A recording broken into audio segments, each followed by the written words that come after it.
이스라엘과 베냐민 지파의 전쟁으로 베냐민 지파의 모든 성읍은 초토화되었습니다.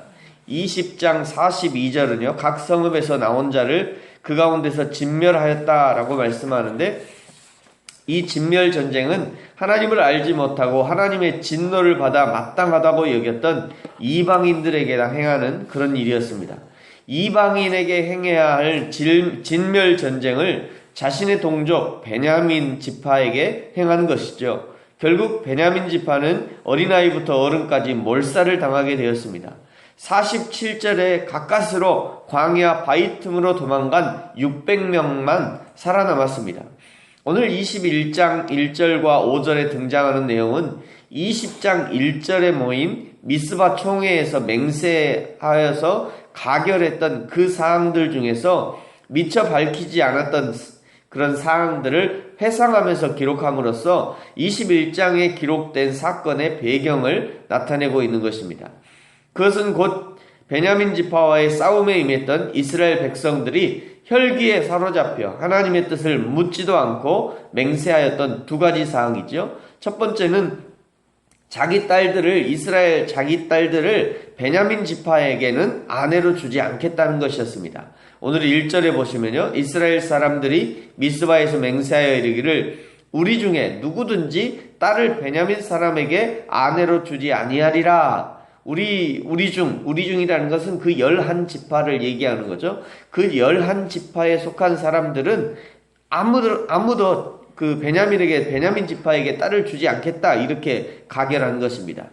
두 번째, 온 이스라엘 지파 중에서 미스바 총회에 참석하지 아니한 자들은 반드시 죽이겠다는 것입니다. 이 미스바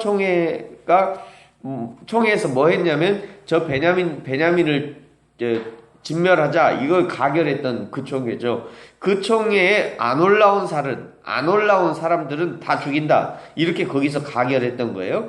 5절에 보시면요, 이스라엘 자손이 이르되 이스라엘 온 지파 중에 총회와 함께하여 여호와 앞에 올라오지 아니한 자가 누구냐 하니 이는 그들이 크게 맹세하기를 미스바에 와서 여호와 앞에 이르지 아니한 자는 반드시 죽일 것이라 하였습니다.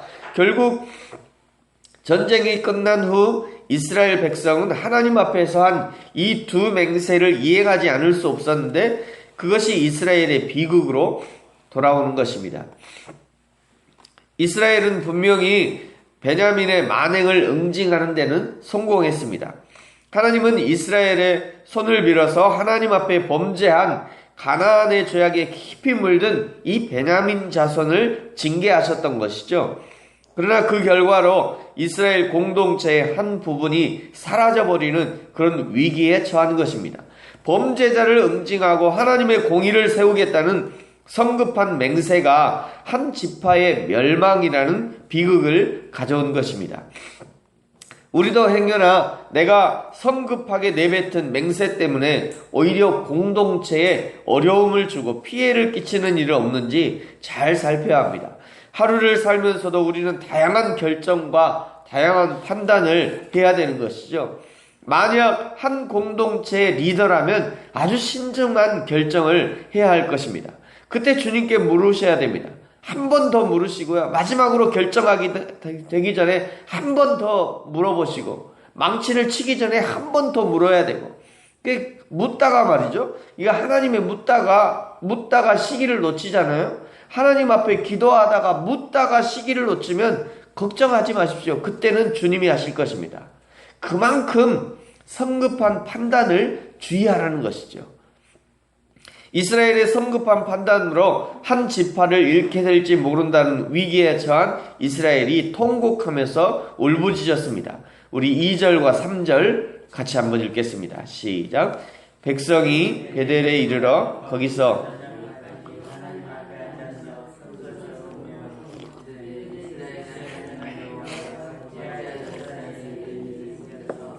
오늘 이스라엘 중에 한 지파가 없어지게 하시나이까 하더니 아멘.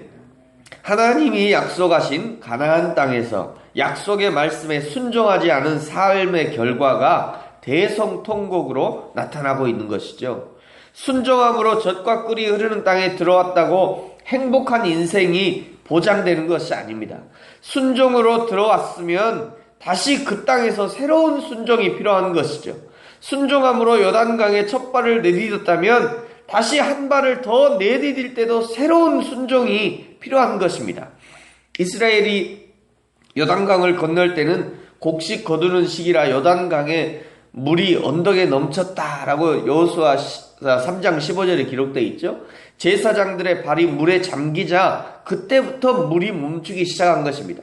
제사장들의 발이 물에 담기는 순간 그냥 요단강이 쫙 벌어진 그런 것이 아니에요. 제사장의 발이 물에 잠기자 그때부터 저 위에 아담이라는 지역에서부터 물이 멈췄다 이렇게 기록되어 있어요. 그러니까 저 위에 아담에서부터 이제 물이 흐르기가 멈췄으니까 아직 물이 있는 거예요. 그리고 물은 점점점 흘러갑니다. 그러니까 물이 조금씩 줄어드는 거예요. 제사장들이 거기에 맞춰서 이렇게 한 발씩 가는 거죠. 제사장들의 발은요, 진흙이 묻었을 거예요. 도대체 제가 여기를 읽을 때마다 도대체 얼만큼 이 제사장들의 발이 물에 잠겼을까? 늘 그게 좀 궁금했어요. 별게 다 궁금하죠? 그게 궁금해요. 근데 제가 생각해 봤어요. 그 제사장들이 메고 간 그 언약궤 있잖아요. 이 언약궤가 물에 젖지 않을 만큼 발이 빠졌던 것 같아요. 왜요? 하나님의 언약궤는 젖으면 안 되니까. 그만큼 제사장들에게도 믿음이 필요했다는 것이죠. 제사장들에게도. 이스라엘 백성들은요, 그 언약궤를 맨 제사장을 따라 믿음으로 발걸음을 옮겼을 것입니다. 강을 건널 때 사용했던 그 믿음은 가나안에 들어간 이후에도 필요했던 것이에요. 적들과의 전쟁 때만 필요한 것이 아니라 밭에 파종할 때도 믿음이 필요했던 것입니다. 하나님께 순종하지 않으면 그곳은 가시와 엉겅퀴를 내고 슬 피우는 울음만 깊어지는 저주의 땅이 되는 것이에요. 하나님께 순종하지 않는 자들의 울음이 오늘 2절에 통곡 소리로 나타나고 있는 것입니다. 통곡할 뿐만 아니라 이스라엘은 자신들의 성급한 판단으로 한 지파가 멸절된 사실로 인해서 후회하게 되었습니다. 6절에 보시면요, 이스라엘 자손이 그들의 형제 베냐민을 위하여 뉘우쳤다라고 기록하고 있죠. 전쟁에 승리는 했지만 그러나 후회만 남는 승리가 된 것입니다. 8절부터 12절까지는 또 한 번의 전쟁에 대한 기록을 기록하고 있습니다. 이번에는 이스라엘과 야베스 길르앗 주민과의 전쟁입니다. 그런데 이 전쟁을 일으키게 된 배경이 조금 이해하기 어렵습니다. 6절에 보시면요, 베냐민 지파가 끊어지게 된 것을 후회한 이스라엘이 7절에 보시면 살아남은 600명의 용사에 대해서 우리의 딸들은 그들에게 주지 않기로 했는데 그럼 어떻게 하면 그들에게 아내를 얻게 해서 종족을 이어갈까 고민하게 됩니다. 그때 생각난 것이 므낫세 반지파에 속한 야베스 길르앗 주민이었습니다. 미스바 총회에 올라오지 않은 자들은 반드시 죽이고자 했던 그 맹세가 생각이 났던 거예요. 그냥 생각나자마자 묻지도 따지지도 않고 바로 실행에 옮깁니다. 용사 12,000명을 소집해서요, 야베스 길르앗을 공격합니다. 자, 10절을 같이 한번 읽겠습니다. 시작. 회중이 큰 용사 12,000명을 그리로 보내며 그들에게 명령하여 이르되 가서 야베스 길르앗 주민과 부녀와 어린 아이를 칼날로 치라. 아멘. 11절은요, 모든 남자와 여자를 진멸했습니다. 또다시 이방인에게 행해야 했던 전쟁을 수행한 것이에요. 12절, 그 중에 남자를 알지 못하는 젊은 처녀 400명을 얻었고 이스라엘 진영으로 납치해서 데려왔습니다. 베냐민 지파에 대한 과도한 사륙 전쟁에 따른 자신들의 실수를 만회하고자 한 지파의 소멸을 막기 위해 또다시 성급한 전쟁을 수행한 것입니다. 그들의 대책은 이스라엘 땅의 통곡 소리를 더욱 크게 할 뿐이었습니다. 성급한 맹세 때문에 생긴 일을 해결하기 위해서 또다시 성급한 맹세를 이용한 것은 그들의 삶 속에 너무나 깊이 뿌리내린 죄의 무서운 특성을 보여주는 것이라고 할 수 있습니다. 하나님 없는 삶의 특징이지요. 하나님이 주인되지 못한 삶의 모습입니다. 사사기는 바로 이런 인간의 모습을 적나라하게 보여주는 것입니다. 죄를 짓고 그 죄에 대한 해결책이 더 큰 죄를 불러오는 그런 모습인 것입니다. 이런 죄의 악순환을 어떻게 끊을 수 있습니까? 하나님 앞에 머무를 때 끊을 수 있는 것이죠. 하나님 앞에 내려놓을 때 끊을 수 있는 것입니다. 하나님을 내 삶의 주권자로 인정하고 하나님의 판단에 내어 맡길 때 끊을 수 있는 것이에요.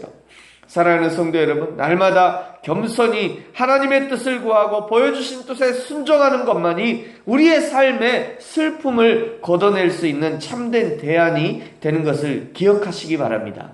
말씀을 마치겠습니다.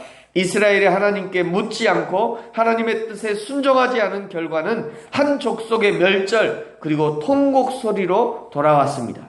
순종은 한 번으로 끝나는 것이 아니라 매일매일 매 순간순간에 다시 새로운 순종의 삶이 필요한 것입니다.